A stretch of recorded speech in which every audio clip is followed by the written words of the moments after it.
Okay, so have you ever like stared down a really big goal? You feel that massive rush of inspiration. Oh, yeah, that initial excitement. Exactly. And then maybe a few weeks, maybe a few months later, you kind of look around and well, you're right back where you started. Mm-hmm.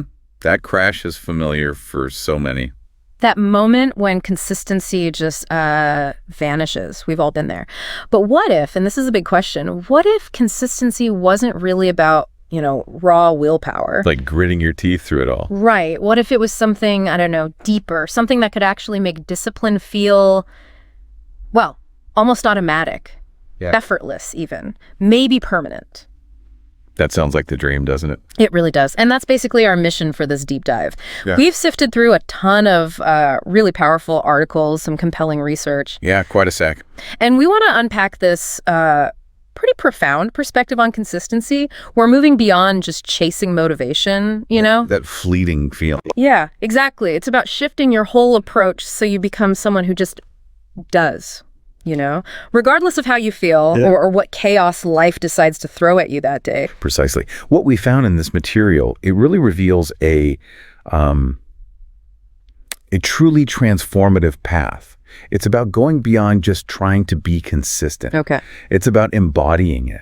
Like, imagine a state where you're not constantly fighting yourself every single day, but where discipline is just your natural default setting. That's the powerful shift we're really digging into today. Okay, let's get into it then. So one of the first things that jumped out, this core insight, you don't actually fail because you're incapable. Right, that's a big one. You fail because you ditch consistency the second it stops feeling, easy. Mm-hmm. When that initial motivation buzz wears off, when the pressure really starts to build, or just when life gets messy and unpredictable. Yeah, that's the crunch point. That seems to be the breaking point for almost everyone. It's a bit of a harsh truth, maybe. Yeah. But it's crystal clear from what we read.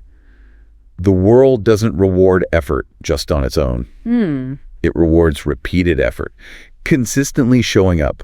I mean, think about it. Yeah. Incredible talent completely wasted without consistency. So true. Brilliant ideas, they mean nothing if they're not acted on consistently.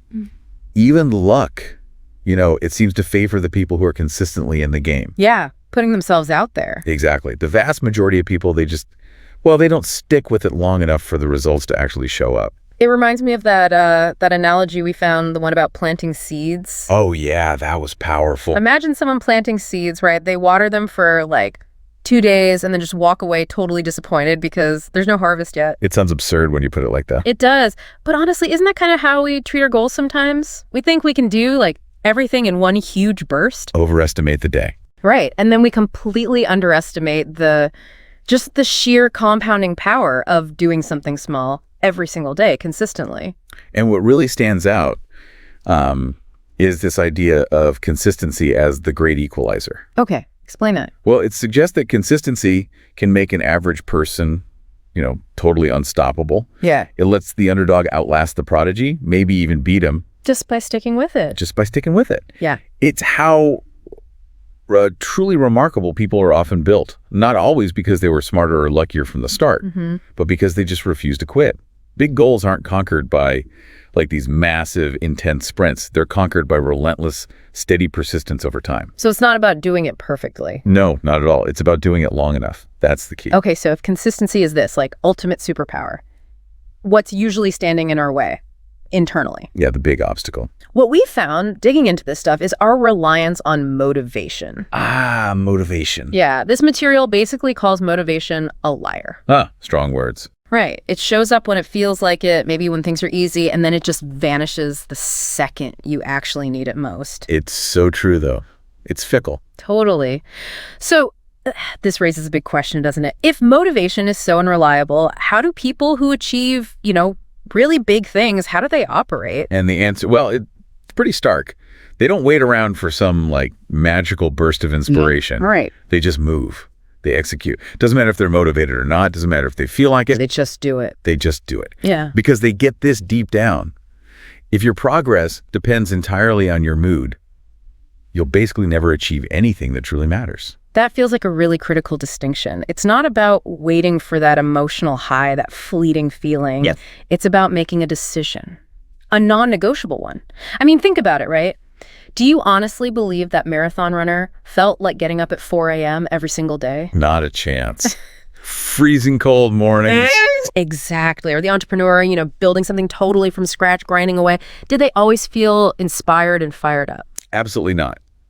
There are days of just pure slog. They showed up because they made a decision that was just stronger than how they felt in that moment. That's it. Waiting for motivation, that's how dreamers stay dreamers, as one source put it. It's how those little excuses, oh, I'm too tired, I just don't feel it today, gain power. They find a foothold. They do. And here's the really powerful, almost like counterintuitive bit that came through so strongly. Action creates motivation. Not the other way around? Not the other way around. You don't wait until you feel ready to start. You just start moving, even small movements. And then the momentum builds. Discipline starts to take over. And suddenly, motivation, it's kind of irrelevant. It might show up, it might not, but you're moving anyway. That's the real secret. Wow, okay. Action creates motivation. I like that. It flips the script. Now, linked to this is one of the most fundamental principles we found. You don't rise to the level of your goals. Ooh. You fall to the level of your systems. Okay, unpack that. Systems. Your identity, basically who you believe you are, acts like the thermostat for your life. You'll never consistently outperform that setting. So my habits, my routines, they're not just things I do. Exactly. They're deep expressions of who you fundamentally are, or at least who you believe you are right now. And this is where it gets really interesting, right? Because what we often try to do is change our lives with these bursts of sheer force. White knuckling it. Yeah, or relying on external motivation. But it just fizzles out eventually. And the reason, our habits didn't really match the goals. Because our identity didn't match the person who actually achieves those goals. We were trying to act like someone we hadn't really become yet. That's the absolute crucial shift. Moving from just doing stuff to actually becoming someone. You don't just occasionally do the things successful people do. You have to become the kind of person who does those things automatically, naturally. Give me an example. Think about it. You can't just run sometimes. Or to be a runner, it's part of who you are. Or you don't just try to quit smoking. Right. You embody the identity. I am not a smoker. When the action is tied that deeply to your self-perception, the internal fight, that resistance, it melts away. So if the action becomes who I am, consistency isn't a struggle anymore. It's automatic. It's the default. And every single action you take, no matter how small, think of it as a vote for the person you are becoming. I vote. Okay. Yeah. And over time, all these little votes, they compound, they reinforce that new identity until it's just solid, unshakable. Yeah. It stops being about the goal itself and becomes about this internal transformation. It reframes everything. It's not just about ticking boxes. Not at all. It's about identity. Okay, now let's shift gears a bit.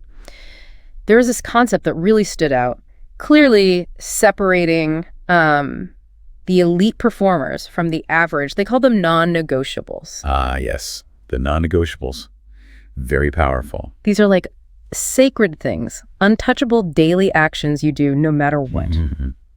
The commitments you make to yourself that are just unbreakable, regardless of circumstance. And the contrast drawn was really stark. Yeah, it was. The average person, they tend to operate on preference. Meaning, if they feel like it, they'll do it. If it's convenient, sure, they'll show up. But the elite, they operate on principle. Principle, not preference. Exactly. Yeah. Their non-negotiables aren't just like suggestions on a to-do list. They are absolute requirements. It doesn't matter if their world is, on fire or the skies are clear, as one source put it. Wow. The standard holds. The essential work gets done. Period. And a huge part of the power behind this, it seems, is simply removing choice. Absolutely. Our sources talked a lot about decision fatigue. Right, I've heard of that. Our brains only have so much bandwidth for making decisions each day, right? And if you leave room for doubt, if you allow yourself to constantly negotiate, should I do this now, maybe later, do I feel like it? You drain your energy before you even start. Exactly. You create an opening for weakness, for excuses to creep in. That internal debate is exhausting. So high performers, they get that routine is freedom. That's the phrase. Routine is freedom. When you intentionally design your life around these non-negotiable patterns, the resistance just evaporates. No more daily wrestling match. None. There's no debate. Not showing up for that core commitment would actually start to feel weird, foreign, like out of character. Almost impossible. You're basically training your brain by removing the negotiation. You got it. You align your actions with your principles. automatically. Okay, this next one might be a bit uncomfortable for some people to hear. Oh, the tough truths. Yeah, the unspoken truth about greatness. Success is boring. Oof. Yeah, that one lands, doesn't it? It really does. It's not about constant, flashy wins or dramatic breakthroughs all the time. Real sustained success. It's built on repetition. Doing the same essential things over and over and over. Until the results finally start to compound. And most people really struggle here, right? Because we're kind of wired for novelty, aren't we? Yeah. We crave excitement, immediate payoffs. Yeah, we get bored easily. The second things get repetitive, the moment the grind feels, mundane. Yeah. Our instinct is to look for something new, something shiny. We think maybe we're on the wrong path. Exactly. We mistake boredom for a sign that we need to change course, when actually consistent progress is almost always built in the mundane, in the repetition. Which leads straight into this idea of ruthless simplicity. That came through loud and clear. Complexity, it seems, just completely destroys your ability to show up day after day. It's friction. When your system, your process, whatever it is tangled and overcomplicated, consistency is always the first thing to go. So how does this connect? Simplicity and the mundane. Well, the highest performers, they are masters of simplification.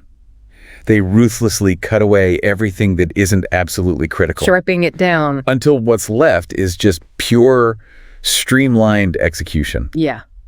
Because complexity, it just feeds resistance. It gives you reasons not to do the thing. Makes sense. But a stripped down, clean, simple routine, it makes failure feel unnatural. Yeah. Action becomes almost automatic because there's no mental clutter, no debate about what to do next. The work just happens. Okay, so streamline everything. That leads us to maybe the most fundamental rule of all this. The bedrock? Yeah. Show up no matter how ugly, no matter how imperfect. Yes. Crucial. The learning here feels profound. Progress doesn't come from perfect days. It comes from presence. Right. Just being there. Showing up in the arena, right. Even when every single part of you wants to bail. We all know that feeling. Oh, yeah. And most people get snagged by that all or nothing trap. If I can't do it perfectly, then it's not worth doing at all. So they wait. They wait for the right mood, the perfect conditions. Which, let's be honest, almost never arrives. Rarely. So the most important habit, maybe the only truly essential habit, is simply this. Right. Be the person who shows up, no matter what. Even if your effort feels weak or messy or totally inadequate that day. Just show up. Just show up. And this is where those micro commitments come in, right? Exactly. Perfect timing for them. These tiny, almost insignificant seeming wins, but repeated consistently. They add up. Massively. Yeah. The core idea is just so powerful. Doing something always beats doing nothing. Always. Think about it. That 5-minute workout when your day completely falls apart still counts. Or 10 minutes of focus work when you feel totally overwhelmed still counts. It keeps the chain alive. It keeps the chain alive. And what's so effective about these micro commitments is they act like the antidote to overwhelm. Okay. They shrink the task down until it feels completely manageable, totally doable.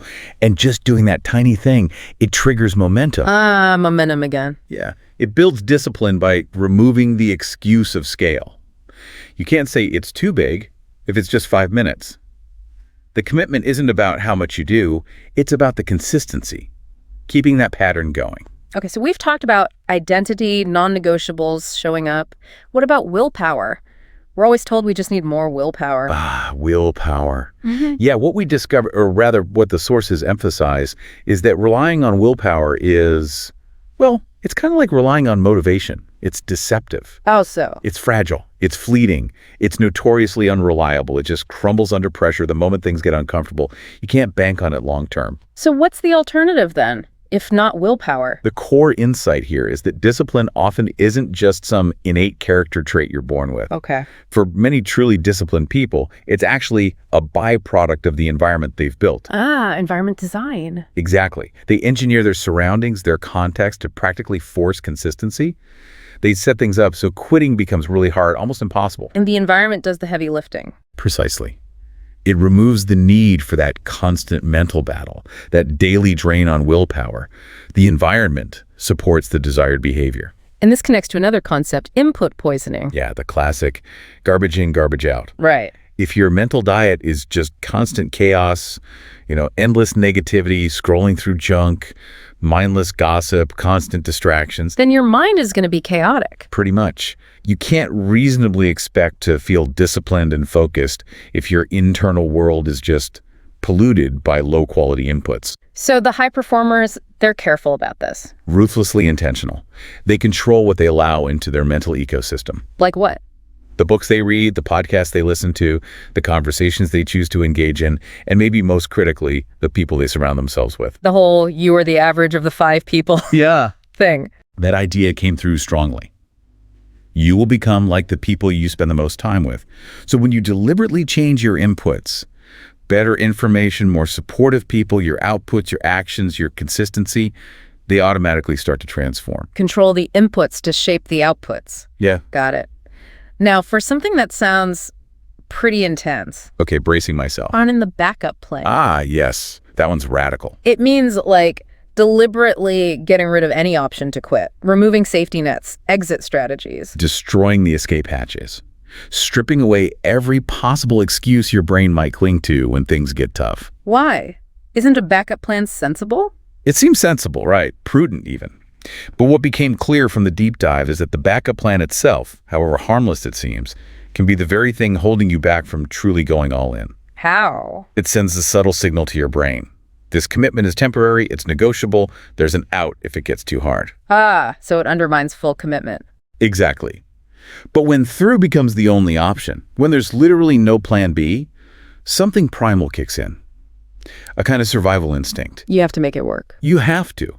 Your actions stop being fueled by temporary motivation and start being powered by sheer primal necessity. And this links directly to that no matter what mentality, doesn't it? Hand in glove. It means deciding definitively that circumstances do not dictate your behavior. Your emotions don't get a vote on follow-through. Right. And your commitment has absolutely no loopholes. It's a final, non-negotiable decision. I will execute regardless. That takes guts. It does. But life, honestly, it doesn't really care how you feel, does it? And nope. The world keeps turning. The world keeps turning. Opportunities don't wait for your mood to be perfect. This mindset is about deeply internalizing that your feelings, while valid, are ultimately irrelevant to your core commitments. Training your brain to execute regardless. Regardless of circumstance. When that backup plan is gone, those little insidious excuses, they just die right along with it. There's nowhere for them to live. Okay, wow. That's powerful. But let's be realistic. Slips happen, right? Nobody's perfect. Absolutely vital to acknowledge that. Slips are inevitable. Life happens. You'll miss a day. You'll stumble. So the real test isn't if you fall. No. It's how quickly and how strongly you bounce back fast. Okay. Bounce back fast. And what's really insightful here is how resilience gets defined. Yeah. It's not about never falling down. Mm-hmm. It's about how violently, how aggressively, how immediately you get back on your feet. Violently. Aggressively. Yeah, it emphasizes the speed and decisiveness. Don't wallow, don't negotiate, just get back up. Because missing one day, in the grand scheme, probably irrelevant. Okay. But missing twice in a row, that's where the danger lies. That's the start of a new negative pattern. The second day is critical. The sources say the most dangerous moment is not the day you fall, it's the day after that. That's the real crossroads. Get back on track immediately. Makes sense. And alongside resilience, there's patience. Patience. The forgotten skill, the silent power. Especially today, right? In this world obsessed with speed, instant gratification. Everyone wants results yesterday. Yeah. So the person who is actually willing to play the long game. They become untouchable. They really do. Because real progress, the kind that lasts. It's often invisible for a long time. It compounds quietly beneath the surface before it becomes obvious. So patience isn't just sitting around waiting. No, not passive at all. It's described as an aggressive kind of calm. Aggressive calm. I like that. It's this unwavering knowing that the results are inevitable as long as you refuse to stop, as long as you keep showing up. It's about enduring that delayed gratification. Without breaking your discipline. It makes you effectively immune to failure. Because failure only really happens when you quit, when you decide the clock has run out. And for the truly patient, the clock doesn't dictate the outcome. Exactly. They just keep going. Okay, we're nearing the end, but a couple more crucial points. First, this idea of letting results speak for themselves. Challenging that need for external validation. Yeah. That line really hit. The loudest person in the room is rarely the most dangerous. So true. Real power, the kind that actually lasts, it doesn't need to shout from the rooftops. The results do the talking. Results do all the talking. Yeah.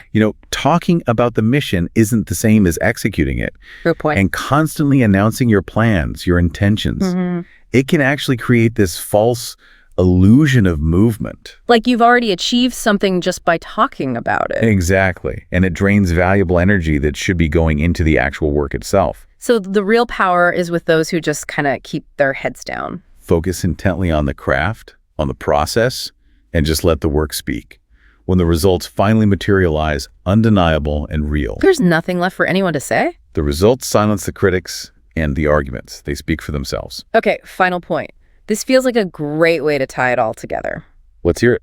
You either stay ready or you scramble to get ready. Ooh, yeah. That's a powerful dichotomy. Discipline isn't like a switch you just flick on when things get serious or when an opportunity appears. No, it's not an ounce that you put on. Right. It's something you embody, something you carry. It becomes part of who you are, wired in deep. So when that identity shift happens, the one we talked about earlier, Yeah, becoming that person. the behavior just follows. You are ready. Because that's who you are now. The alternative. Yeah. Always scrambling, always reacting, always trying to catch up. It always costs more in the long run. Energy, time, missed opportunities. Always. Staying ready is fundamentally more efficient, less stressful. So, wow. We've covered a lot. It feels like we've really journeyed from, chasing that unreliable feeling of motivation to truly understanding how to become the embodiment of consistency itself. It's a complete paradigm shift. It really is. It stops being just a goal you're pursuing out there somewhere. And it becomes fundamentally who you are, your default state. Right. Unbreakable consistency. And, the world, life, opportunities, they will always ask if you are ready. The goal is to make sure the answer is always yes. Always yes. Because with this blueprint, we've unpacked the mindset shifts, the systems, the focus on identity. You really do have the understanding now to become, unstoppable, relentless, and ultimately unbreakable.